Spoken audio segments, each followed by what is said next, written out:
पुराणों को पढ़ना चाहिए, नहीं पढ़ना चाहिए? बहुत सारे हमारे यहाँ गेस्ट आते हैं जो कहते हैं कि वेद सही है, पुराण में बहुत ही अलग-अलग तरीके की चीज़ें लिखी हैं। इवन हमारे कैमरे के पीछे जो बैठे हैं, वो भी पुराण को सपोर्ट नहीं करते हैं। उनका भी कहना है कि पुराण में बहुत तरीके से अलग-अलग चीज़ें लिखी हुई हैं। तो क्या सच में ऐसा है कि पुराण नहीं पढ़नी चाहिए, वेद को ही पढ़ना चाहिए?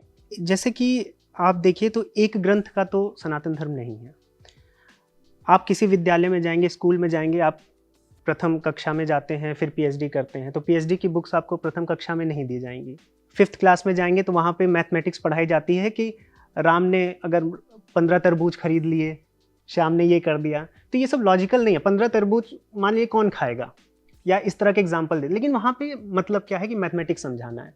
वहाँ ये नहीं मतलब है कि राम ने 20 तरबूज खा लिए, ये लॉजिकल नहीं है। लेकिन मकसद ये है, वहाँ पर लक्ष्य ये है कि आपको मैथमेटिक्स समझाई जाए। तो जब कोई प्रारंभ करता है, हर व्यक्ति नहीं लॉजिकल हो सकता है। जो कैमरे के पीछे बैठे हैं वो लॉजिकल व्यक्ति होंगे, तो उनके लिए वो बहुत ओछी बात हो गई। तो इसलिए उनका स्तर ज़्यादा है, तो पीएचडी लेवल पे जा रहे हैं, तो इसलिए फिर वहाँ वेद और उपनिषद आपको घुमा नहीं रहे हैं, वो आपको कथाओं से बहला नहीं रहे हैं, वो आपके सीधे हृदय पर वार कर रहे हैं, मस्तिष्क पे बता रहे हैं भाई ये सत्य है, तुम्हें कड़वा लगता है तो तुम्हारा है। लेकिन पुराण क्या है? पुराण आपको बहला भी रहे हैं, वहाँ बांध भी रहे हैं, फिर उसके बाद उसमें बीच में एक लाइन डाल देंगे कि ये परब्रह्म है।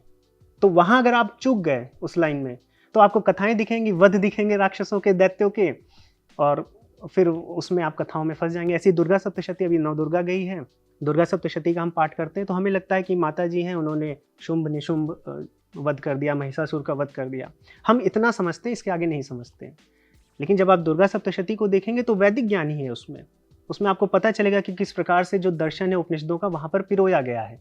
लेकिन वही है कि हर व्यक्ति जो घर में बैठा है, या एक वृद्ध महिला बैठी है, या वृद्ध व्यक्ति बैठा है, या फिर जो नहीं गुरुकुल जा सका है, विद्यालय जा सका है, लेकिन वो भी ईश्वर में उतना ही सम्मान करे ईश्वर को, तो उस रूप में आपको दे दिया गया। अभी मैं एक एग्जाम्पल से समझाता हूँ कि जैसे मान लीजिए कि फिलॉसफी में विष्णु जी और लक्ष्मी जी की जब आप पूजा करते हैं तो देखिए कितने धन धान्य से करते हैं, सोने चांदी तरह तरह के फल 56 भोग से कर रहे हैं, क्योंकि विष्णु जी और लक्ष्मी जी को उस तरह से फिलॉसफी में लिया गया है कि ये पालन करता है।